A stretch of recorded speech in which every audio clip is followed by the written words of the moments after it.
buenas tardes a este momento del día desde Honduras, Centroamérica, hoy 4 de junio del 2022. Llevo hasta usted un vídeo más sobre termodinámica a petición de la joven Karen Clarisa Pérez Oyuela, que pidió el ejercicio 1929 del texto Física Universitaria volumen 1. Nos dice ese ejercicio, la temperatura de 0.150 moles de gas ideal se mantiene constante en 77 grados Celsius, mientras su volumen se reduce al 25% de su volumen inicial. La presión inicial del gas es de 1.25 atmósferas. Aquí tenemos que analizar el ejercicio para ver de qué nos está tratando. Podemos ver que lo único que se mantiene constante es la temperatura. Por lo tanto, no estamos hablando de un caso isocórico o un caso isobórico. Vamos a retomar entonces algunos de los datos que nos ofrece pues el ejercicio. Pero antes nos pregunta lo siguiente: determine el trabajo efectuado por ese gas. También nos dice determine el cambio de energía interna de ese gas. Y la tercera pregunta nos pregunta si el gas intercambia calor con su entorno. Si lo hace, nos pregunta cuánto es, y también nos pregunta si ese intercambio es que lo absorbe o es que desprende. Ok, entonces vamos con la primera parte. Determine el trabajo efectuado por el gas. Ahí tenemos los datos. Nos dice que la temperatura es 77 grados centígrados. Lo vamos a convertir a grados Kelvin para trabajar con la constante del gas ideal, que está dado en grados Kelvin. Entonces, sabemos que grados Kelvin es igual a centígrados más 273.16. Eso es igual a 350.16 grados Kelvin. N, el número de moléculas, pues 0.15 mol. Y el volumen final nos dice que es el 25% del volumen inicial, porque dice que se reduce al 25%.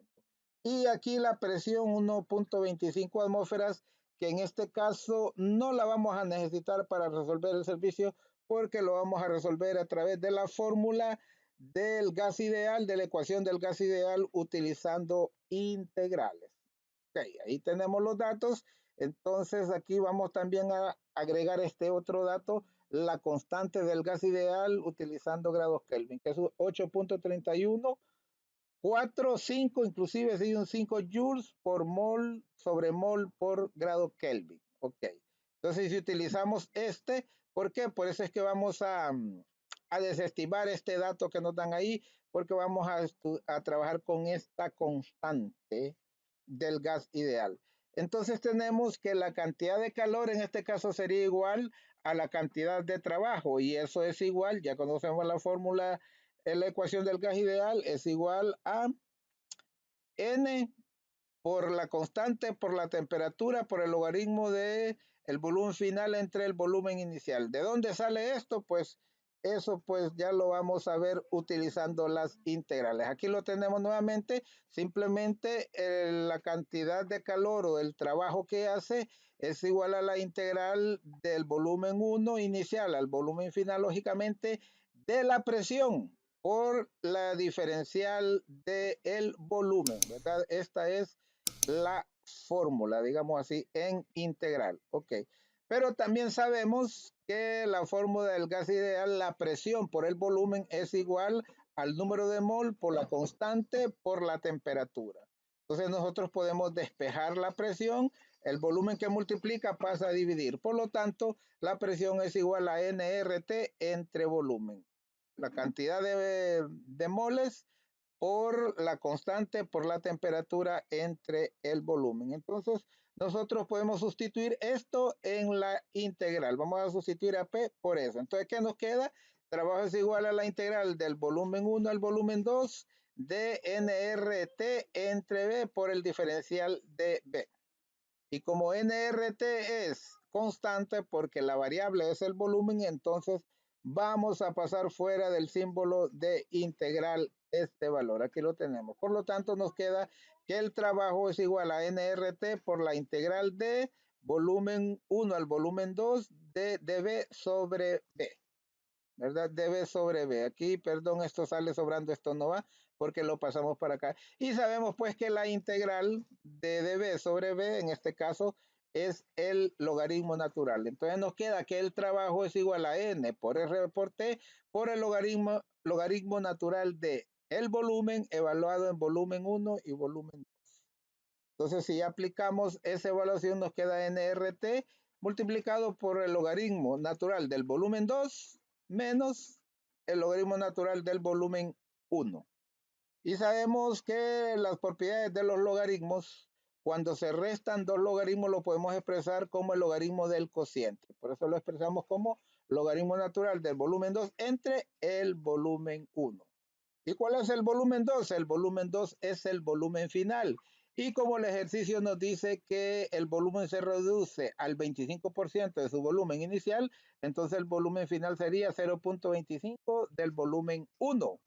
Y entonces podemos simplificar volumen 1 arriba y volumen 1 abajo. Entonces en realidad nos queda que el trabajo es igual a nRT por el logaritmo natural de 0.25. Si nosotros sustituimos, ¿cuánto es n? 0.150 moles, nos dice el ejercicio. ¿Cuánto es R? Sabemos que es 8.3145 joules sobre mol por grado Kelvin. Y lo multiplicamos por la temperatura, que es 350 grados Kelvin, por el logaritmo natural de 0.25. Seguimos operando. Podemos ver que mol que multiplica, mol que divide, grados Kelvin que dividen, grados Kelvin que multiplican, se nos simplifica, nos va a quedar lógicamente la unidad de trabajo, que es el Joule. Si usted multiplica 0.15 por 8.3145 por 350 por el logaritmo natural de 0.25, le va a dar que el resultado es negativo 0.605. Y es lógico porque se reduce el volumen, entonces el trabajo es negativo. Con esto tenemos resuelto el inciso A. Determinar el número de trabajo efectuado por el gas fue 605 joules. Negativo porque el volumen se redujo. Por eso hubo un trabajo negativo. Ok. Entonces luego tenemos el inciso B, nos dice determine el cambio de energía interna. Y el cambio de energía interna está dado por esta fórmula. N por la capacidad calorífica del gas por la diferencia de temperatura. Pero acuérdense que el ejercicio nos dice que la temperatura se mantiene constante, entonces delta T va a ser igual a 0 y 0 por algo es igual a 0. Entonces el cambio de energía interna es 0. Aquí pues quise sustituir en el 0.15 mol por la capacidad calorífica, que en este caso lo dejé así porque en el ejercicio no nos plantea si es un gas ideal monoatómico o diatómico. Si es monoatómico, la capacidad calorífica sería 3 medios por R, que R es 8.3145 joules sobre mol por grado Kelvin. Entonces aquí de un solo. Entonces el resultado es cero. Por lo tanto, el cambio de energía interna, eso vale cero. ¿Cuál es la tercera pregunta? Que son varias de la misma. ¿El gas intercambia calor con su entorno? Pregunta. Y si lo hace, nos dice que cuánto es. Y también si ese intercambio es que absorbió o desprendió calor. Ok. Entonces, si aplicamos esta fórmula, variación llamémosle así, de calor, es igual a la cantidad de calor menos el trabajo que se hizo. Entonces, encontramos en el inciso B que esa cantidad de calor nos dio cero, ¿verdad? No es Q. Aquí en el inciso B lo denominé por Q, pero lo pude haber denominado como delta U, ¿verdad? Como delta U. Entonces, delta U es igual a la cantidad de calor menos el trabajo. ¿Ok? Entonces, como esta cantidad de calor, que es este mismo, nos dio cero, entonces cero es igual a la cantidad de calor menos el trabajo. Entonces, si yo despejo el trabajo va a ser igual a la cantidad de calor, o la cantidad de calor va a ser igual al trabajo, que es lo que nos pregunta, si se intercambió calor o no. Entonces, ¿qué encontramos? Ya habíamos encontrado que como Q es igual a W, y ya habíamos encontrado en el inciso A que Q es igual a negativo 605 joules. Y en este caso, como es negativo, no fue absorbido, no fue ganado, como es negativo, entender que fue liberado en su entorno. Y con esto pues hemos resuelto el ejercicio que nos pidió muy amablemente la señorita Karen Pérez Oyuela, Karen Clarisa Pérez Oyuela. Espero que le haya servido. Cualquier cosa no olvide comentar, ¿verdad? No olvide compartir, no olvide darle like y sobre todo active la campanita. Desde Honduras, el profesor Odilio Flores, con su permiso.